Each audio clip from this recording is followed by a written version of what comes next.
Hey, so remember when I said this last time? Gee, I can't wait to see how playing Homecoming is gonna go. There's not really an easy way to say this. I rage quit Homecoming. Long story short, you need to find a metal pipe sometime at the beginning of the game in the garage, and I encountered a bug where it just didn't spawn, so I reloaded the save and it took me back all the way to the beginning of the game. Conclusion, Homecoming stinks, don't play it. Okay, thanks, bye. But after that fiasco, there was still one game on my list, which is Silent Hill Shattered Memories. I have to admit, I had quite the curiosity about this one since a reimagining of the first game, which I have not played. I know, call me an hashtag LARP all you want, but this time in a different universe from the other main games. Shattered Memories was released in 2009 on Wii before being ported to PS2 and PSP early 2010, which it's an interesting choice instead of putting it on the PS3 and Xbox 360 like Downpour and Homecoming, but I'm guessing it's due to the older look of the game. Oddly enough, Shattered Memories comes from the people who saved Origins back from certain death in 2007, Climax Studios, but for Origins, maybe that's a story we'll cover another time, who knows.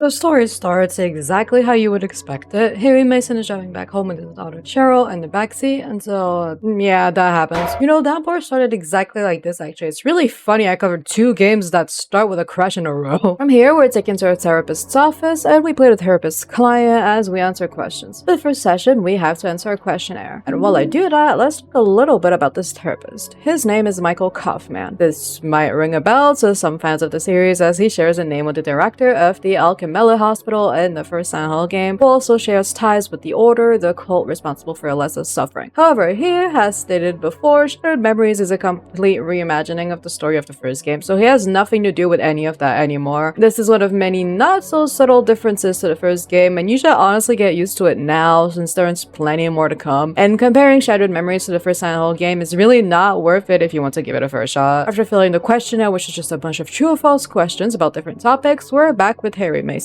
You know how it goes from here. Harry can't find Cheryl, and so starts her quest of finding her. For reasons that will seem obvious later on, I find it important to mention that I placed this game through the PCSX2 at PS2 emulator, both because the Wii version requires, well, Wii controller, and the PSP version looks significantly worse due to its hardware. Very quickly, we arrive in front of the first quote-unquote puzzle of the game, which is unlocking a door. Yeah, one of the few places this game experimented with is that the puzzles are more interactive obstacles, I'd say. I don't think it's a bad idea personally, since I do enjoy story games where you sit back and watch an interactive movie, or more or less, but it is unexpected for a Silent Hill game. Though don't get me wrong, there are genuine puzzles we'll talk about later on, they're just not the main focus here. Eventually, you reach this open area, and pause. Some of you who know this game will notice I willingly left out a core detail of what makes it special, the psychological profile. The quick explanation is that the game is constantly analyzing the way you play, whether it be what you look at, what you do, how long it takes you to do something,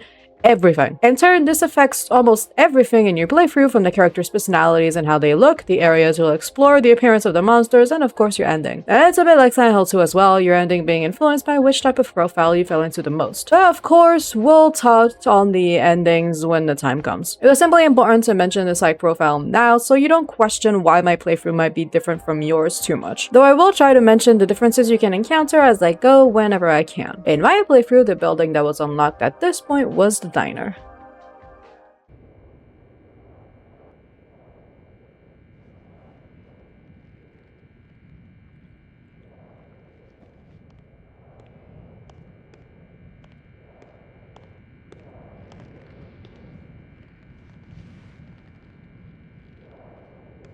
You okay, sir?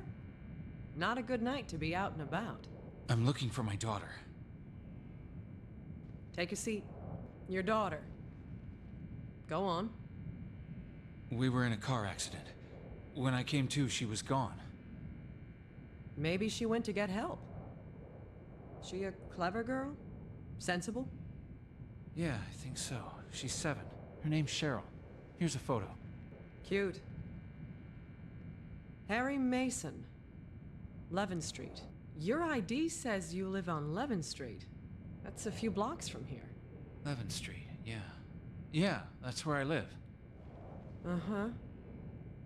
You feeling okay, Harry? Any headache, nausea, blurred vision? Bit of all of them.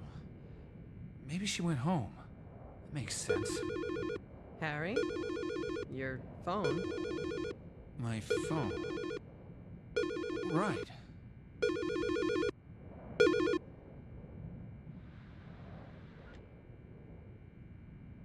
They hung up. A lot of problems with phones on account of the storm. Maybe that was your little girl. Shit. I need to follow this up. It's okay.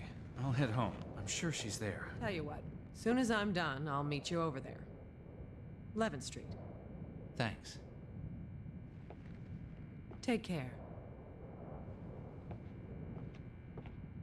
While we're heading to 11th Street, let's talk a bit more about this police officer. If it didn't occur to you just yet, this is Shatter's Memories version of Cybil from the first game. She actually has 3 different appearances you can have, and 2 personality types depending on your psych profile at this point in the game. In my case, she was friendly and had what I would consider her quote-unquote canon appearance. In the original game, Cybil is rather similar to what she is here. She's friendly and wants to help Harry find Cheryl. It's quite the same in Shattered Memories, though I will admit she falls a little flat in my opinion in this game. More on that later though. The cinematic in the diner also unlocked Harry's phone, which you will use to do rather everything in this game, from taking pictures, getting phone calls, saving the game, checking the map, etc. It's actually important to mention that taking pictures plays a core part of this game's exploration, as you will be able to unlock echoes, which can be described as short snippets of stories or experiences from the area you're currently exploring. Unlocking them can send you voicemails or text messages, and it's a way for the game to create a bit of immersion and do some small world building while giving you the idea that you're still unlocking things and progressing as it does so. They're not connected to each other other than a few, and I won't be mentioning them too much as I wasn't even necessarily focused on them while playing and didn't unlock that many. They're a nice touch nonetheless though, in my opinion. Exiting the diner, we now have our objective of going back the way we just came from it to get to the main strip of the town, but a call stops us on our tracks.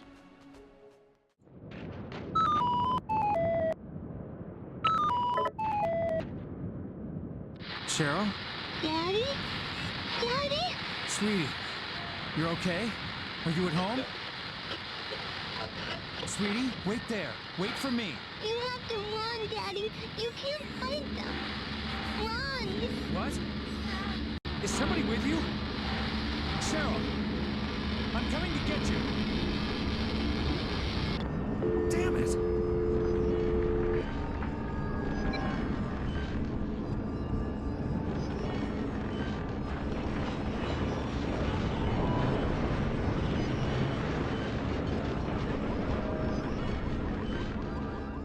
Welcome to this game's Otherworld. Let me tell you, I didn't expect the transitions to it to be so good in this game. Downpour genuinely seems like a Temu knockoff next to that. I have to be honest, the icy setting and pitch darkness of this world is a pretty original take in my opinion, even if it's a bit dramatic and on the nose. Now of course, Otherworld also means crazy shit happens, and if you couldn't tell, Harry isn't lucky enough like the other Silent Hill protagonists to just have a steel pipe at his feet when her danger arises. So in good Silent Hill fashion, a monster can be spotted on a wall stalking him, and he starts running to get out of danger as his phone starts playing static. Now that we're here, it's a good time to talk about the most controversial decision this game made for its gameplay, and therefore the way you will be playing the game. There is 0 combat in this game. Your only options are, well, quite literally fight or flight, as you can only run or hide. I don't think I'm teaching you anything when I say that a huge part of survival horror is the combat and resource management, like with ink ribbons in Resident Evil games, but here it's sidelined to instead focus on a complete psychological horror approach, and this honestly causes a huge disconnect with the rest of the series. When I think Silent Hill, I don't think running through narrow corridors to escape monsters while doing puzzles, but we'll see later if Shattered Memories is able to nail this aspect, or if it's instead the nail in the coffin for this game. Now for the monsters, or monsters singular, they are called Rorschachs. Now the thing is, with the combat being completely non-existent, I get you don't necessarily need to spend a considerable amount of time designing or even thinking of the monsters. In the series that created Pyramid Head, really? The Rorschach's appearances do change depending on your psych profile, but entering the Otherworld knowing exactly what kind of monster I was going to face every time completely removed a certain amount of apprehension I would normally feel playing other Silent Hill games. To me, this feels like a bit of a misunderstanding of a very core aspect of what made Silent Hill special to fans. Otherwise, their mechanic is rather simple. They just run at you and climb on top of Harry to try and make him stumble, which prompts a Q2E you need to succeed at to push him off. The only method of quote-unquote defense are failures you can sometimes find that pushes them away as you escape. Other than this, you run in narrow corridors until you find the right way to go, do a puzzle or two, and exit the Otherworld. Sound familiar? This is the exact same recipe for Downpour's Otherworld and its chases with the random black hole. It's done a bit better here, I will admit, giving you more space to run and dodge enemies, but otherwise you are genuinely just running with nothing to do, as the chase aspect makes it impossible to pick up items if there were even any at all. But otherwise, the Otherworlds remained interesting most of the time for me, even though I will mention others that were something later on. It's good that we touched on the car crash. That would have been a breakthrough before. I want to talk about family. It's important, right? I don't mean all that touchy-feely crap. You're not a very touchy-feely person. After our first visit to the Otherworld, we're back with Dr. Kaufman for what I would compare to the Until Dawn psychiatric visits between chapters with Dr. Hill. And from here on out, I want to say before we continue that you might see me focus more on the story than what I did with Downpour. This is because most of the gameplay can already be experienced near the beginning of the game with everything I've just explained, and unless it's relevant, I don't want to repeat myself. For this session, we're asked to color a page of a coloring book. Listen, I'm not against a bit of chill time, but are we sure this is a good therapy? After that, we're back with Harry and... oh.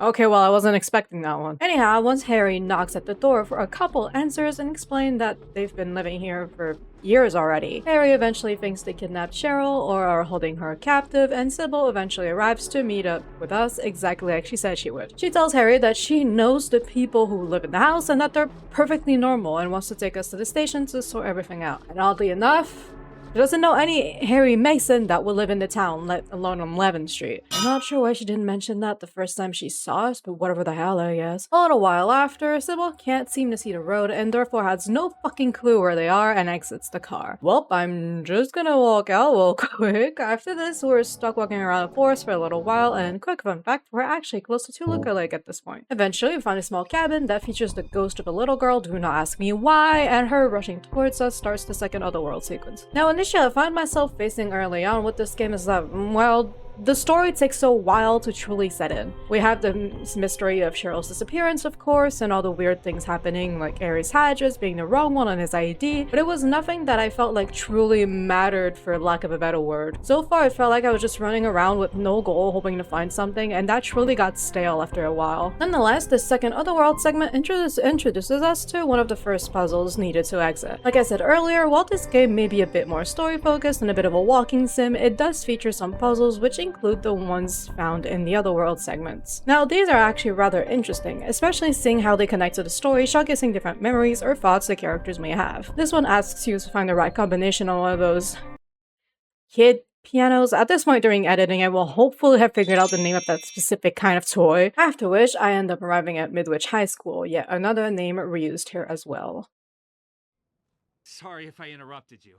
I didn't realize there was anyone else in here. I'm looking for an emergency shelter? I guess... You not here for the reunion? Just my luck. Did everyone else get the message except for me? Michelle Valdez. Harry Mason. Nice to meet you, Harry. So, what brings you here? I'm looking for my daughter. She's missing. I convinced myself she'd be here. She's a Midwich student? No. She's just 7. Her name is Cheryl. Cheryl Mason?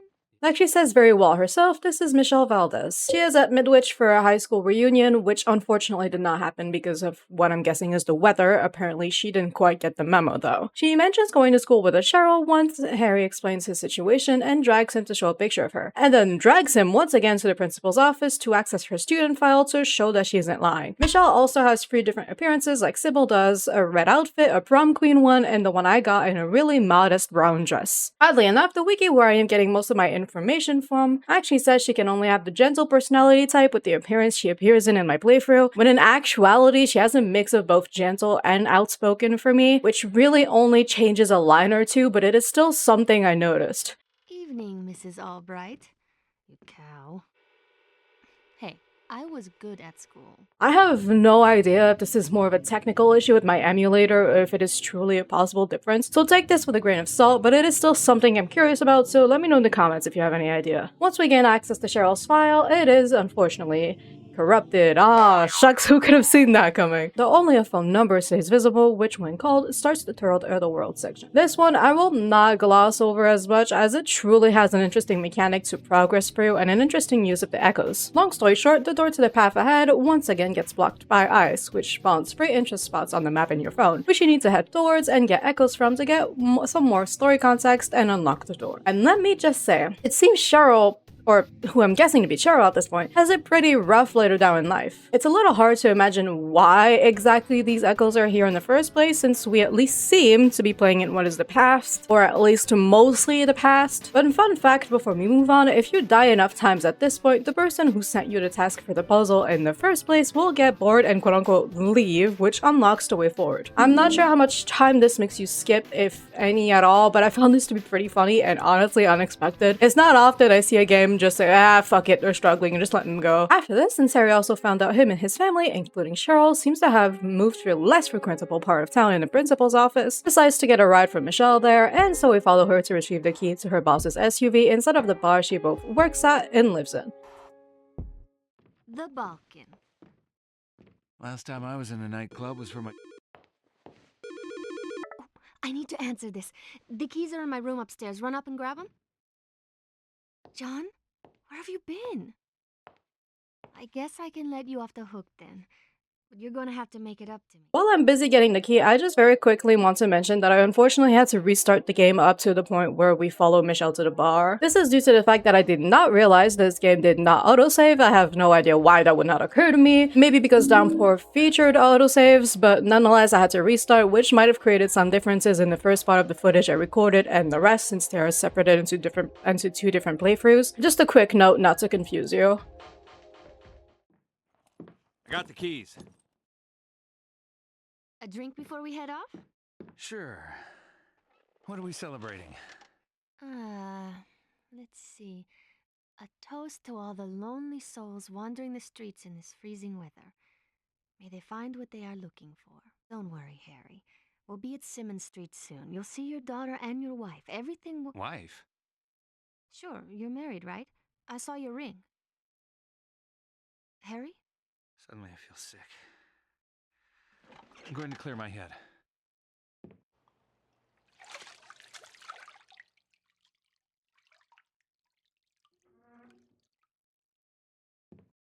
Michelle? Who's Michelle?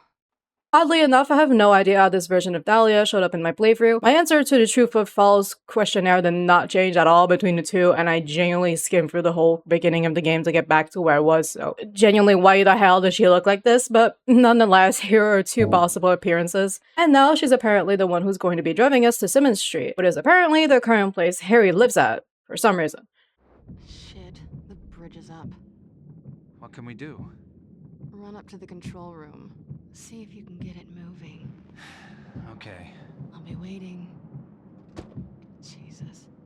Once in a control room, we finally get to do one of the cooler puzzles of this game. I don't know if it's just me, but I really like this one. The idea is that we have to call the person responsible for the bridge to get instructions on how to lower it and pay attention to them. Even though I struggled a bit, this one was actually pretty fun. I liked that it made us interact with the phone call mechanic and listen to the people around us. Though unfortunately, the piece is not going to last very long.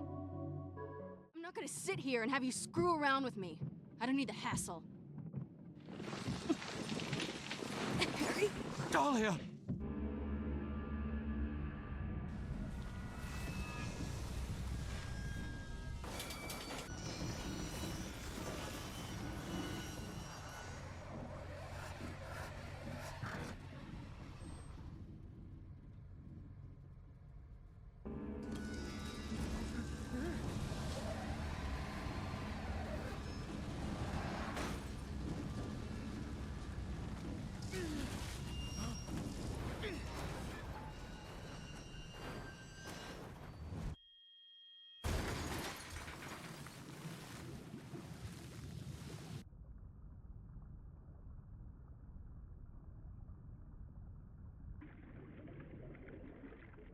Now honestly, it probably took me way too fucking long to get out of this car. Like genuinely, it's kind of embarrassing how much I struggled here. I blame it on the fact that I thought I was going to drown at this point. Nonetheless, we reach the surface and what appears to be Cybil drags Harry to what I assume is some kind of safety.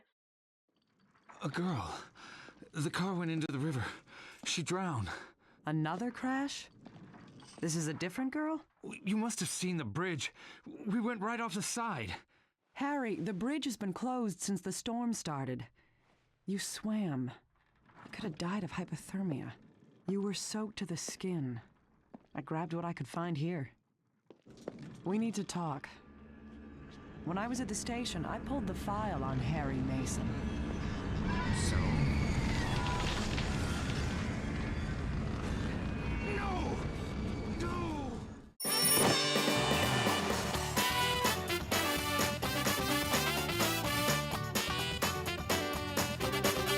Now listen, I don't know who I have to go up to and blame for this section of the game, but I don't remember ever laughing this hard. Like, bro, Harry, just stand up. Anyway, we're now in the other world of El Camilla Hospital. This one features a puzzle in a room where you need to play a little girl's request on the radio. Now, to be perfectly honest, I really didn't care past this point and simply had a guide pulled up for these puzzles, so for the next Otherworld, I won't touch them too much. Truth is, I was already taking too long for my liking to make this video, and I just wanted to be done with it. After this Otherworld segment, you find yourself near the reception of the hospital. Open. Come on. God, please open. Are you okay? I wasn't even supposed to be here today. It's my day off, but we were 3 nurses down because of the weather. Sorry. I'm just upset. Don't worry, it's nothing. Shouldn't we take you inside? I'm ready to go home. My apartment is a few blocks north. I can clean myself up there. I'm heading that way. Let me walk you. Lisa? I'm okay, really. But you can keep me company. Now, obviously, it's not very hard to understand that this is meant to be this game's interpretation of one of the original Silent Hill's most iconic characters, Lisa Garland. To be frank, it's a little odd to see just how much she's underrepresented in this game. You might understand what I mean in the coming minutes. However, in this game, I'd actually say she's one of the characters who's changed the least. She's still a nurse, is pretty distraught upon first meeting her, and seems rather trusting of Harry very easily. Now, in this game, Lisa has had a car accident due to the weather upon arriving to the hospital for her shift, which she's not even supposed to be doing, but had to come in because of a staff shortage caused by, once again, the weather. Since the hospital is empty and she's injured, we accompany her to her apartment where she changes but very quickly gets a headache and asks us to fetch her some medicine before prompting us to leave. However, once arriving at the entrance to Toluca Mall, she calls Harry back to ask him to get back because she had a strange nightmare with blood everywhere. Her words, not mine. And once we're back, we get a pretty nice tribute to the original Lisa Garland.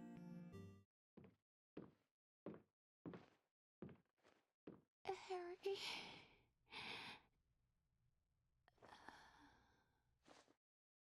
Lisa? No! Don't move. No. This isn't what... I said don't move. Stand up and step away from the girl. This isn't what it looks like. Stop talking. What have you done? She was in an accident. I didn't do this. Accident? Shut the hell up. You've been feeding me bullshit all night. You bastard. I didn't... Shut up! I know you're not Harry Mason.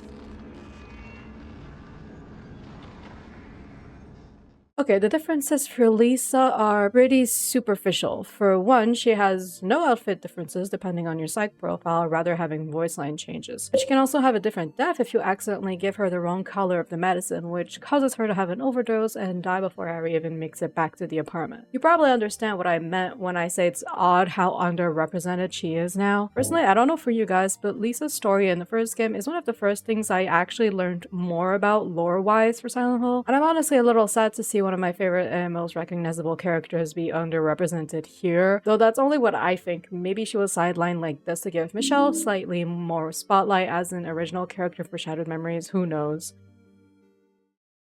For our before last Otherworld segment, we find ourselves in Toluca Mall. It's actually interesting that this is the only area we don't explore in the real world in this game, if I remember correctly. I'm not even going to lie, I did try finding my way myself at first, but this one is an absolute mess of a labyrinth. The puzzle when I reached it this time was making the right order with colored bubble gums on a bubblegum machine. Is that even what they're called? I'm genuinely not sure if that's what they're called. Eventually, I finally end up reaching the place Harry is now supposedly living at.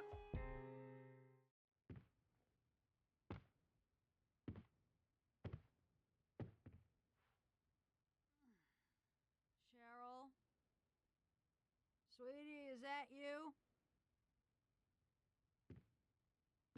You'd been gone for so long, I started to worry. Who the hell are you? Harry? How do you know me? Where's Cheryl? Still at the lighthouse, maybe. What are you doing here, Harry? Looking for Cheryl. Isn't this my house? Who are you? We're soulmates, you and I. For richer, for poorer. In sickness and in health. You're my wife?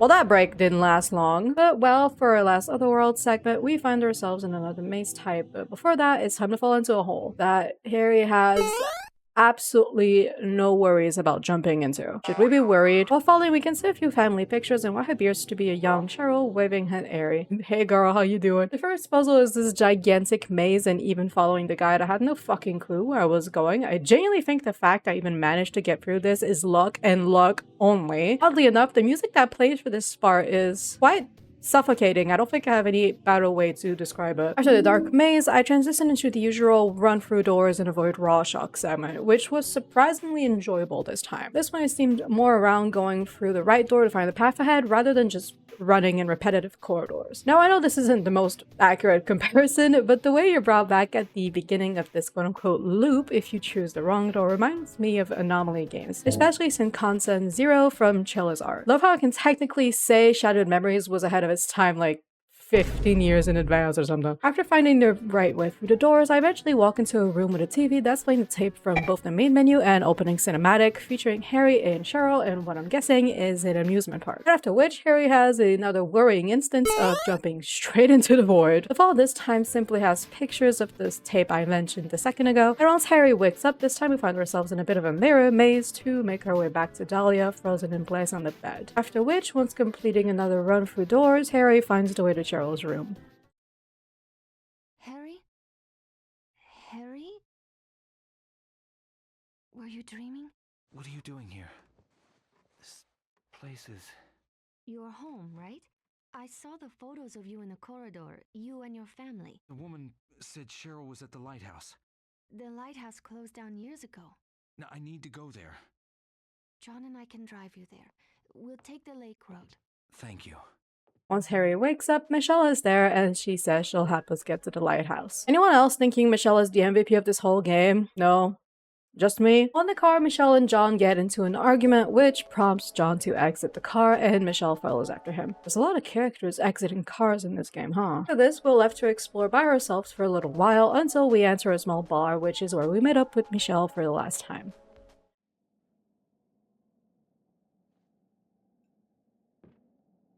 Hey. It's over, John and me. I don't think he's loved me for a long time. I was in love with an idea of this person. But that wasn't John. What a waste. You know, I should have realized when he said he wanted to be a lawyer. You're still headed for the lighthouse? Yeah. You'll need a boat to cross the lake. They often moor at the jetty behind the amusement park. Head through the alley out back, you'll see it. I used to go there with John. I doubt it's as exciting as I remember it. Are you sure you want to go, Harry? That's all I got. Something feels wrong. She's there. I know it this time.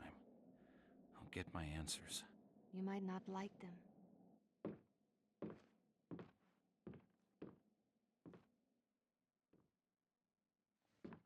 Now, I'm not going to lie, Michelle is definitely my favorite side character in this game. I think the moments where she's on screen with Harry showcase her as a super interesting character, and she has quite a few interesting facets. The producer himself actually mentioning that you're more supposed to make your own idea of who Michelle is depending on your psych profile rather than choosing to give her a concrete canon interpretation, which explains to a multitude of different ways she might act around you. Let me know what you personally think of her, but for an original character to this game, I found myself really liking her, even a bit more than the reinterpretations of original Silent Hill characters. We now find ourselves in the amusement park, where we have to follow around an echo of Cheryl to be able to progress forward towards where the boats are docked at behind the park. Now, out of all the four accompanying side characters we've met so far, there are only two we've yet to quote-unquote complete the arc for. So let's see who we'll meet up with this time.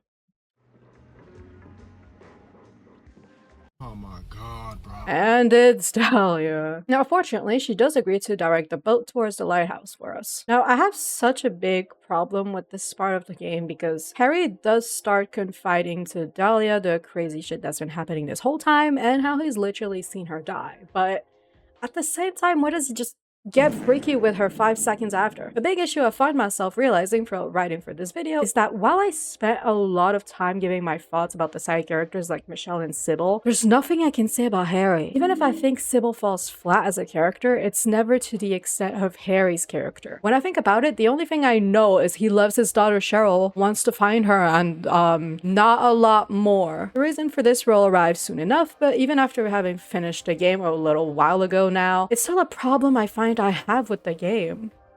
Now, once Harry wakes up, he's laying next to a frozen version of the older Dahlia we met in the apartment earlier, which diddly darn, that means it's time for another Otherworld segment. This one is the final of the game, and it's actually exponentially short. Now, Harry, who's decked out in the dad fit by excellence, steps out onto the frozen ocean to reach the lighthouse. Now, since we're in the final moments of the game, you might not notice due to my lack of bringing it up, but this outfit is the one he's wearing in the tape we've seen a few times now. While we're walking, a few messages pop up. First is a call from Dahlia saying that we should turn back and that it isn't safe, but Harry refuses, saying he has to go for quote-unquote our daughter's sake, which definitely confirms that Cheryl in this universe is Harry and Dahlia's daughter, if there was any doubt left about it. The next thing we receive is a text from Cybil with a mugshot of Cheryl all grown up, and she asks if this is our little Cheryl. Okay, so that's what she found at the station that she wanted to bring up at the hospital, at least that's confirmation for that, and it also confirms that Cheryl definitely had a bit of a rough childhood. But the reason why is still uncertain at this point. After the text from Cybil, the raw shocks start coming to us in big numbers, and there is no way to actually avoid this game over. It's scripted that no matter what, Harry will fall to the ground here. However, the lighthouse eventually beams onto the ongoing situation and freezes the raw shocks, but that also breaks the ice, so we're now forced to swim the rest of the way. While we swim there are a few statues in the water. They're very hard to make out, and this unfortunately caused me to just not pay attention to them after a while, but they are most definitely depicting the car crash at the beginning of the game, which my theory at this point was that Harry simply died from the crash. It doesn't explain everything though, and I was really hoping this wouldn't simply lead to a dream theory outcome. Once the lighthouse is finally into view, we just fucking drown.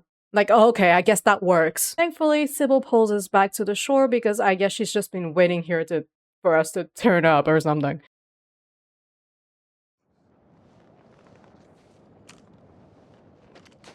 You're not stopping me. I'm not here to stop you.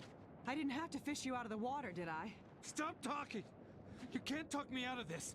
I'm not here to stop you. I pulled your file at the station. I told you that, right? If you're telling the truth, this doesn't make sense. But I think you are telling the truth. I believe you think you're Harry Mason. Hell, I believe you are Harry Mason. But Harry Mason was killed in a car crash 18 years ago. You want answers? I guess they're waiting in there. That's the lighthouse? Nothing's quite what you expect, is it? I'm gonna stick with my gut from now on. Would have saved us both a lot of trouble. Hope this works out for you.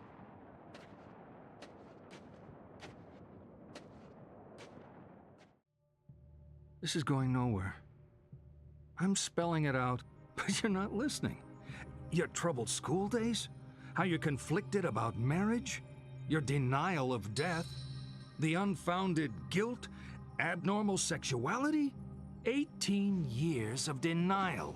Universe of fantasy in that thick skull of yours. A skull teeming with agents of repression. Blind children clutching photos in the dark. Pale freaks goggle-eyed from watching home movies on loop. The term is complicated grief. But it's simple, isn't it? A young girl. Her parents don't get along. She blames herself, as all children do. Then daddy dies. What's a girl to do? Deny that daddy died. Deny who daddy was. What 7-year-old actually knows who their parents are anyway? So she obsesses and obsesses over this fantasy dad propping up her make-believe with scraps of a happy life that never was, scraps of a father who never existed. Wake up! Your dad wasn't a hero. Wasn't your knight in shining armor. He was a human being. You never knew him, and you never will. The dad walking around in your head isn't even a ghost. He never existed. A Frankenstein's monster, a child's fantasy. But you're alive. Your mother is alive. She's not the monster you make her out to be. You need to live your life. Cheryl. So, what is actually happening here? This whole time we were never playing Harry. I'm unsure if we were even in Silent Hill either. The entire game takes place inside of Cheryl's mind, who is grieving the death of Harry, her father, who passed from a car accident 18 years ago. She completely isolated herself from everyone, building a mental shield, imagining what her father might have been like instead of confronting the truth of the tragedy that occurred. We can learn easily that this caused her to lash out at everyone, pushing away her mother, even while she was going through the exact same grief she was. This also caused her to turn towards crime and hanging around some maybe not so recommendable people, but at around 25 years old is when she contacts Kaufman to truly start her recovery process. And so we're here. With the help of Dr. Kaufman, Cheryl managed to break down every wall that was holding her back and is now faced with an important decision, which is when who we know as Harry Mason walks into the room. The ending you receive is based on both your psych profile and other factors like your behavior, which separates into 3 different endings, along with 1 of 5 epilogues, changing the context and ending of the story completely. Now, before we dive into the endings, I think it's important to give a little nod to the story here because it's the first time we now fully understand everything clearly, which is rare in this game. It's easy now to analyze elements we first considered weird or out of place and realize there's a lot more to them that we might have anticipated. The baby piano that I first considered to be weirdly out of place, it now makes sense to be considered as a reflection of maybe what Cheryl wished her childhood could have been like, or the echoes of a father talking to his daughter, clearly representing a wish to learn to know someone she'll never be able to know, or even simply a memory she had with her dad, like the bubblegum machine. Or the less fun ones where she was abandoned by her friends in the forest and begged her mom to come and help her. And now it's way easier to look at the Rorschachs as beings created from her consciousness to try and keep Harry from finding the truth, or rather, force herself to continue living in a fantasy. And when you look at it more closely, the Rorschachs never attack Harry. They just jump on him to try to stop him from moving forward. And during a game over, they simply hold him in place. Cheryl doesn't want to hurt Harry, she simply doesn't want him to leave. And when I look at it from this perspective, I can't help but have a little more love for this enemy type than I did before, even though I still believe only having one enemy type is a bit of a letdown. It's honestly pretty impressive that they were able to pull all of this off, in my opinion, even more so when I remember that this game came out on the PS2. It shows how much effort and care went into this game, and I can't help but be happy to see it. To get back on track here, let's start with the most positive outcomes we can receive to end on the more negative. Though all the endings start the exact same, Kaufman pleads with Cheryl to confront the truth of what happened, and from there what truly changes is the dialogue Harry and Cheryl share. In the ending I received, Cheryl says that she has been with her for so long, but Harry reassures her and he answers that he always will be. And then, reminiscent of so many other characters we've encountered, Harry freezes all over, showing that Cheryl's fantasy has come to an end. Cheryl then exits the building to find Dahlia waiting for her before they hug each other and walk off together. It's pretty obvious that this is the best possible outcome, and Cheryl reconnecting with her mom is really telling of that. I think it's pretty obvious that this is my favorite of the bunch. Now, to make things easier, we'll simply cover the endings first before talking about the epilogues. In the next ending, we also see Cheryl moving on from the fantasy, but maybe not in a positive way, as she stands up asking Harry why he had to die before saying that it's not her fault and someone had to take the blame for what happened. Once Cheryl rejects Harry trying to confront her, he pulls back, asking her to forget about him before he completely freezes and this time shatters. This one is a bit of mix of both worlds. While Cheryl is at least able to move on from her fantasy and leave Harry behind, she's still looking for someone to blame, and it's likely she might continue to blame Dahlia. It's honestly hard to imagine her being able to reconnect with her mother like we saw in the first outcome, and I assume this ending probably causes her to have to restart her life from the ground up. In the third ending, Cheryl actually calls out to Harry instead of letting him come to her like before. She tells him that he's her hero, and the most shocking part is that she tells him that the real Harry, who died, wasn't even her dad. Even he doesn't seem to believe it, so he says, "I'm not even a ghost," before Cheryl hugs him. Now clearly, this is the worst possible outcome. Cheryl completely rejects everything that happened, choosing to continue believing the lie she's created in her mind, even dismissing the death of her father happening at all. It's honestly devastating to imagine Cheryl forever stuck in a loop of never accepting the truth of what happened. The detail of Harry not believing what's happening himself is really nice though, as it shows not even Cheryl fully understands the choice she's making. Now for the epilogues, they are presented to us as videotapes Cheryl recorded when she was younger. Like we said, this gives us key details on who Harry was as a person, as well as his personality, and on Cheryl's childhood and upbringing. The first epilogue is named Love Lost. It is the absolute best one you can receive, and it is also the one I got myself. For this one, generally, you will need to be a good person, be friendly to Kaufman, not be interested in alcohol or drugs, etc. This one starts as the same tape we've talked about quite a lot by now. This one is extended, later showing Harry and Dahlia speaking while Harry's packing the car, and both of them are being a little cold and distant to each other. Once Harry notices the camera, he tells Cheryl that she shouldn't record this before making sure she knows that this is not her fault and that just because him and Dahlia don't love each other anymore, that doesn't mean they don't love her, before Cheryl puts down the camera. Now this one gives us a lot of context on why Cheryl even held resentment against Dahlia in the first place. I think it's implied that Harry had the car accident that caused his death soon after this tape was recorded, and it's pretty obvious that Dahlia and Harry are at least not on the best terms here, if not simply divorced or in the process of divorcing. The second one I want to talk about is called Drunk Dad, and if the name didn't already give you an idea of what this one is about to be like, of course you get this one from paying more attention to drugs and alcohol throughout the game. This one shows Harry coming back home with a bottle in hand. He stumbles and isn't even able to go up the stairs before falling, then asking Cheryl to give him another beer. And Harry eventually goes, "No wonder I drink with a family like this." This one is honestly heartbreaking when you had the whole context of the game to it. This puts the context of Cheryl's fantasy that all she really wanted was just a loving father who wasn't an addict.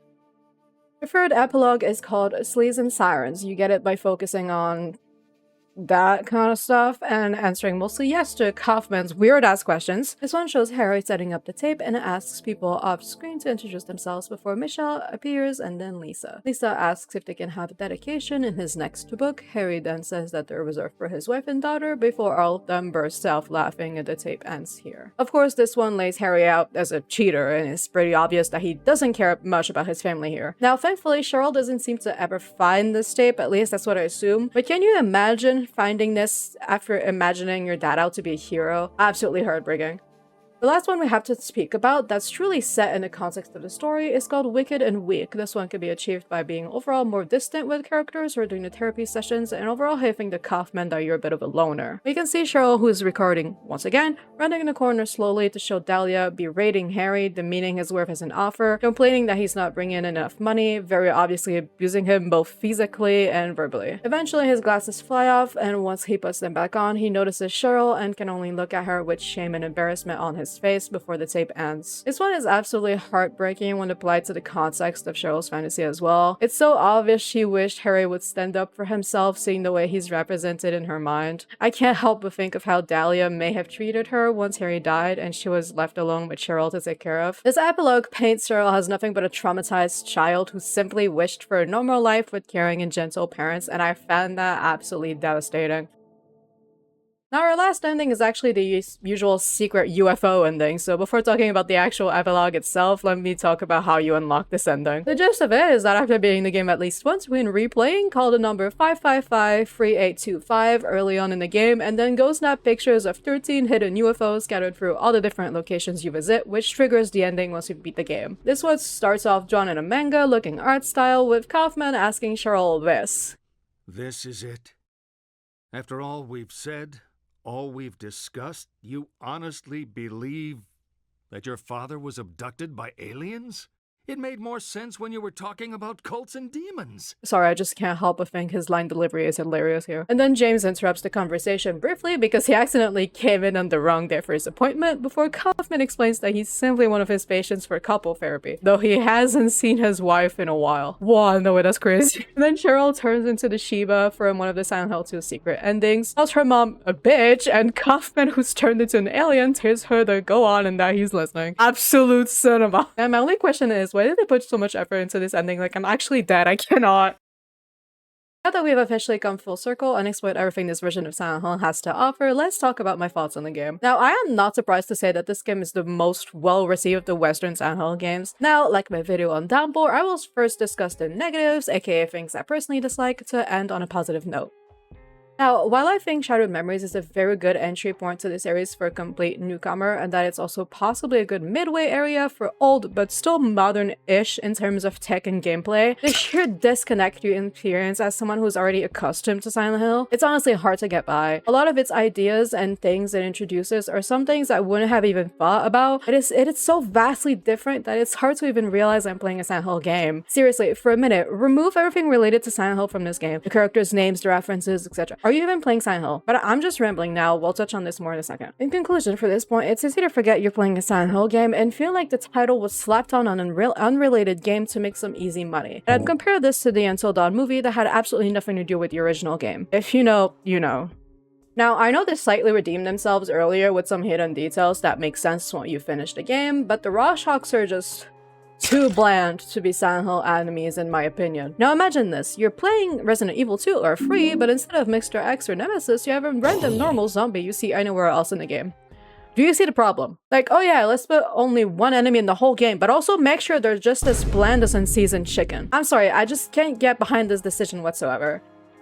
Now this is a bit of a nitpick, I will admit, but the way Shattered Memories struggles to deliver its story in a timely manner without just regurgitating everything it wasn't able to fit in yet at the end, I don't like that at all. I'm down to spend a lot of time not understanding what's going on in games. My favorites in that idea are Alan Wake and Until Dawn, both vastly different, but both with an element you learn about slowly but surely as you progress. But Shattered Memories truly struggles to just say what it wants to say without revealing the plot twist it's hiding throughout the whole game. I'd almost say it feels like the game was written by a theater play director who's working on video games for the first time. Hopefully you understand what I mean by that. Maybe this effect was intended, but nonetheless, I didn't like it. This is also a bit of a nitpick, but why is this place so damn empty? I brought it up slightly with the Otherworld's environments constantly reheating its nachos, but dude, we're not in the back rooms here. Add some personality, I don't know. This would have been such a good way to hide little details or hints to the plot twist of the game taking place in Cheryl's mind. Instead, we find ourselves exploring bland environments looking for echoes and items that do not add anything to the story until the end of the game on a first playthrough. It just gets a bit boring. I can appreciate the intention to give an uncanny valley type of feeling if that truly was the goal here. The result itself, not my cup of tea. Now, obviously, I'd be an absolute fraud if I didn't talk about the psych profile. It's honestly, in my opinion, the whole game's saving grace. If you don't enjoy anything else about it, you can at least have fun finding the little differences searching Charles's cause. And generally, if it wasn't for the look of the game, a system like this could have made me think it came out way earlier than it did. Granted, some stuff is very obviously meant to change your profile, like the free look segments when meeting an NPC or drug-related signs on the walls. But if you stay locked into the way you normally play, you'll most likely have the most unique experience possible. Of course, I enjoy the therapy sessions. I'm such a fan of when games do this transition point between chapters or sections to give you a brief refresher and a moment to calm down, while still being true to the context and feel of the game. Overall, the way this system is delivered is honestly really fucking awesome. The changes your profile cause feel real and meaningful while giving you a unique playthrough every time. I have a deep love for the side characters of this game. Even though they're based on already existing characters, their personalities are showcased in an honestly really human way, considering said personalities can change from one playthrough to another. It's really fun to see what the devs of this game kept from the characters' original counterparts in the first game. Really such, it's not changed much if at all, but Cybil can be a completely different person based on your profile. And the time spent with these characters was extremely enjoyable and gave the game a little boost, since Harry never stood out to me as a necessarily interesting protagonist all that much. Giving additional points for Michelle, I just absolutely love her, don't mind me. Now, my thoughts on this story are a little more personal than what you might expect, hence why I'm talking about it last, but the story of Shattered Memories really touched me as someone who's experienced the loss of a close family member. The denial, the desperation, and fantasizing of what could have been had they not passed, the anger you feel at the world for taking them away from you, it's also real and portrayed in a way I didn't expect to be so relatable. In a lot of games, I often see characters who've gone through grief immediately use that as determination to keep going and to honor them. It was very nice to to me to see a character like Cheryl who portrays a very true and real aspect of grief. And while her screen time is only a few minutes at best, she's one of the most relatable characters I've seen lately. And the episodes too showcase some real and realistic scenarios that some unfortunately experienced firsthand. Simply for the way it's delivered and touched on, I hold the story of this game dear to my heart, to be honest. And just like that, we're done exploring Silent Hill for the time being. I honestly may come back to Homecoming and give it a true fair shot in due time, but for now I think I'm ready to close that mini chapter of videos. For now, I'm happy to end off on Shattered Memories and its very real and relatable subjects despite its many little flaws. This game tries and fails almost every time, but those little times where it succeeds are some of the best things. Honestly, I still stand on what I said. If you're accustomed to the series already, it's gonna be hard for you to get used to this game if you're even able to get used to it at all. But if you're a newcomer, a little held back by the amount of content there is on Silent Hill and you don't really know where to start, I think this game is a good place to try and dip your feet in. Like I said with Downpour, a lot of problems with Shattered Memories is that it carries the title of Silent Hill to begin with. Shattered Memories has the problem of being a game that's too different from a franchise with already very established mechanics and lore, whereas Downpour suffered from being an okay game inside a franchise where a masterpiece is expected at every corner. And it's honestly pretty funny to see the same problem in a different font for both games. But honestly, the story carries Shattered Memories up for me. But what do you think? Like I said before in my Downpour video, I love reading comments and hearing your own thoughts, so do not hesitate to share what you think of Shattered Memories down below. Again, I want to apologize for the delay with this video's release. I've now been diving headfirst into Silent Hill for what feels like years, and I'd be lying if I said I wasn't a little tired of the franchise by now. I feel ready to cover other things, to be honest. But for now, that's it from me. I appreciate you watching and sticking around. If you want more, feel free to subscribe. Less of love, and I'll catch you in the next one.